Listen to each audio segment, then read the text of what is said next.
Bonjour et bienvenue pour ce deuxième tutoriel pour les scripts Python dans l'environnement Maya. Voilà, aujourd'hui on va apprendre à créer un petit script qui va nous permettre de répéter le même objet dans l'environnement Maya avec des paramètres que nous aurons choisis à l'avance. Ça va nous permettre aussi de découvrir où se cachent ces paramètres dans les lignes de script de Python. Donc en premier lieu, on va appeler notre euh, script editor. On va mettre sur le côté ici et on va créer un cube tout de suite en faisant un click and drag une première fois pour la base et un deuxième pour la hauteur. Donc on va ensuite utiliser l'outil scale qui se trouve ici, saisir le centre et augmenter la taille de notre cube. On voit immédiatement apparaître une série de données ici qui correspond à aux données de redimensionnement euh, de ce cube. Donc à partir de l'échelle 1 étant le cube tel qu'il était avant que je le modifie, 1.385 ici par exemple signifie que la hauteur, ou plutôt sur l'axe X, le cube a été augmenté de 1,38 fois sa taille. Voilà, donc etc. pour les autres données. Je repère bien cette ligne car je vais m'en servir plus tard. Donc je clique sur ce cube, je le fais disparaître, je vais l'appeler moi-même grâce à une fonction Python. Donc je vais appeler un module Maya. Je fais import maya.commands. Je vais finir un S, oui, as mc et mc.polycube avec une majuscule, sinon ça ne marche pas. Encore une fois, on remarque ici que la saisie dynamique fait apparaître polycube et import en couleur, ce qui nous permet de voir que ici nous ne sommes pas trompés dans la syntaxe. Voilà, donc on ouvre les parenthèses et on entre les données qui vont permettre de définir ce cube. Sx par exemple égale 10, virgule Sy égale 15, Sz égale 5, pardon, 5 et H enfin égale 20. Je ferme la parenthèse, vous remarquerez que j'ai séparé toutes les valeurs par des virgules, ce qui est très important pour la syntaxe du script. D'une autre manière, j'ai aussi, comment dire, laissé des espaces entre mes différentes valeurs. Python ne prend pas en compte ces espaces, mais il se trouve que cela devient plus simple après avec plusieurs lignes de code, puis pour un souci de clarté de lecture pour moi-même et pour les autres personnes qui vont pouvoir lire ce script. Donc je vais tester cette fonction immédiatement. Je fais apparaître un cube, voilà. Euh, je vais maintenant vous montrer la fonction scale. Donc je vais taper mc.scale et entrer les données que j'ai repérées précédemment. Donc encore une fois, c'est comme si j'utilisais l'outil tool, mais je le fais à partir de Python. Donc je copie ces données, je mets des virgules pour que Python comprenne et qu'il les sépare, des espaces, je ferme la parenthèse, je mets des espaces pour un peu plus de clarté, et je lance ma ligne de code, je l'exécute et mon cube a donc été scalé, voilà, avec les mêmes proportions que le précédent.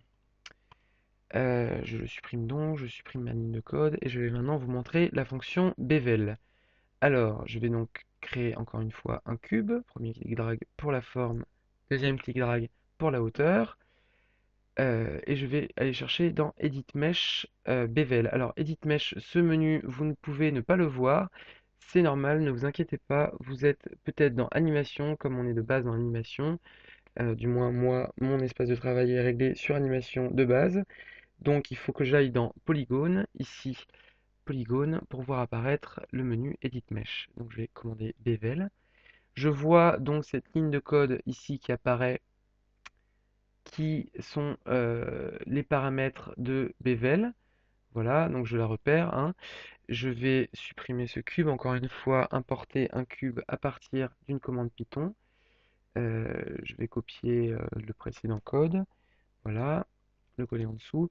Vous remarquerez d'ailleurs que si je sélectionne ici en dessous dans la deuxième fenêtre, celle du bas, je ne désélectionne pas ce qu'il y a dans la fenêtre du haut. Ça peut paraître pas très important maintenant, mais il se trouve que c'est très pratique pour la suite de vos scripts et de votre codage. Voilà. Donc, j'ai sélectionné ma fonction que j'ai copiée en dessous. Je vais lui changer ses paramètres. Pardon. Hop, hop. Et un petit 5 par ici pour faire correspondre à l'exercice. Je vais mettre un 0.5 ici. Alors attention, 0.5, pas 0,5, parce qu'on est ici dans un système anglo-saxon. C'est donc le point qui remplace la virgule. La virgule sert quant à elle à séparer les variables des unes des autres. Donc, pardon, je vais taper R égale true. On remarque que true a été compris immédiatement grâce à saisie dynamique qu'il fait apparaître en vert. Donc je vais faire fonctionner ces lignes de code. Je fais apparaître un cube qui est ici. Euh, Ça fonctionne, c'est très bien. Je vais supprimer ce cube et rajouter en fait un bevel. Donc je vais appeler la fonction bevel, mc.bevel, ouvrez la parenthèse et je vais coller la ligne de code que j'ai repérée un peu plus haut. Donc cette ligne de code elle va jusqu'à pcube1, le 2 points. Je la colle en dessous, elle est très très grande. Il faut opérer quelques petits changements pour que Python la comprenne, comme une commande. Alors je vais mettre une parenthèse, toujours avec un espace. Donc je dois mettre des égales entre chaque variable et comment dire son la valeur numérique qui lui est associée. Et je vais aussi mettre, comme pour les exemples précédents, des virgules entre chaque variable. Voilà pour remplacer les tirets. Donc, alors, je viens de faire une erreur. Voilà, c'est pas le C que je veux enlever, c'est juste le tiret. Je mets une virgule, un espace. Ici, un égal. Ici, une virgule, un espace, etc. Donc, je vais recommencer l'opération. Voilà, c'est un peu laborieux, mais ça permet de se familiariser.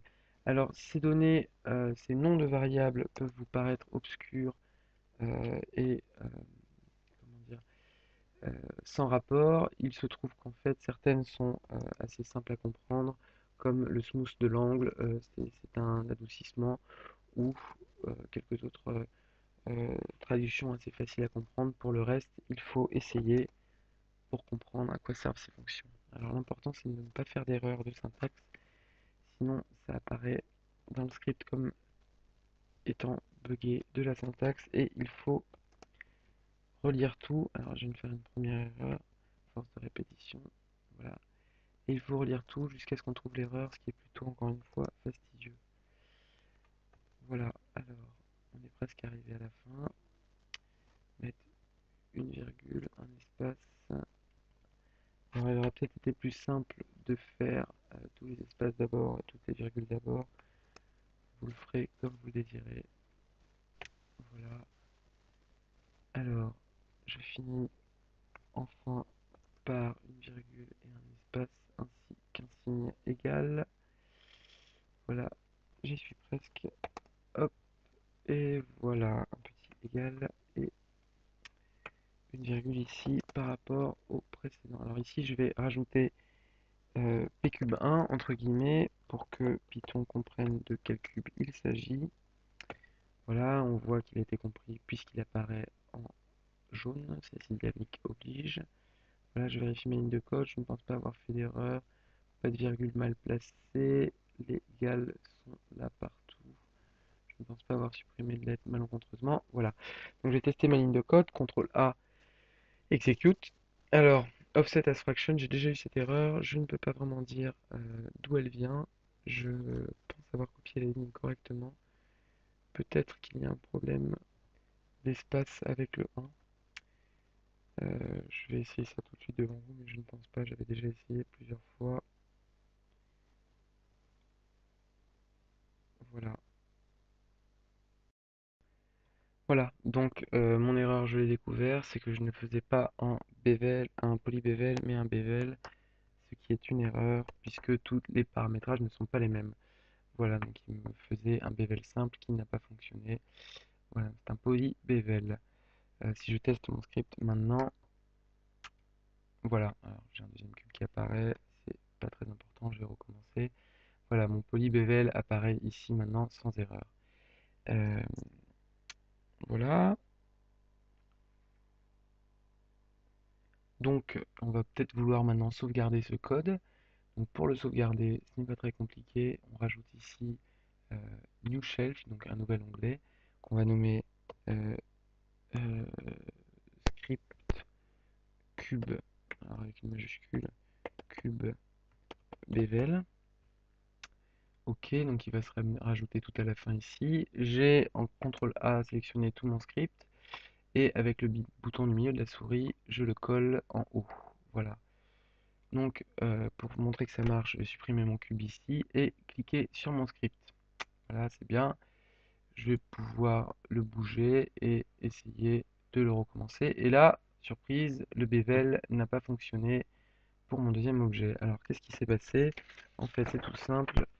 euh, la variable qui est ici prend en compte le pcube1 et donc quand il y a un nouveau cube, ce pcube qui devient le deuxième n'est pas affecté par la quatrième ligne de code, c'est-à-dire la ligne de polybevel. Donc je vais remplacer pcube1 tout simplement par cube to bevel avec des majuscules.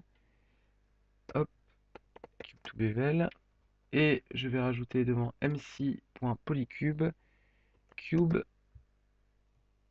to bevel, encore une fois avec des majuscules, important de ne pas faire d'erreur, égale mc.polycube.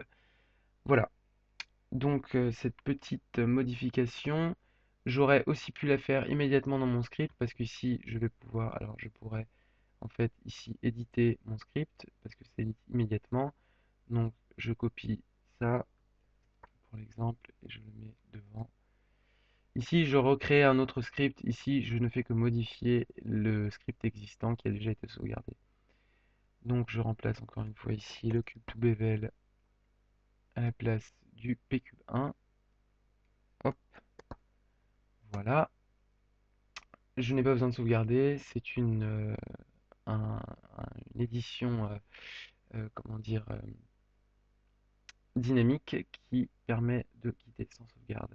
Je mets mon éditeur à côté. Je vais donc supprimer euh, les deux cubes précédents et réessayer mon script qui fait apparaître donc le premier avec son bevel et si je clique une deuxième fois, le deuxième a un bevel aussi. Voilà, voilà. Eh bien, merci pour votre attention, à bientôt.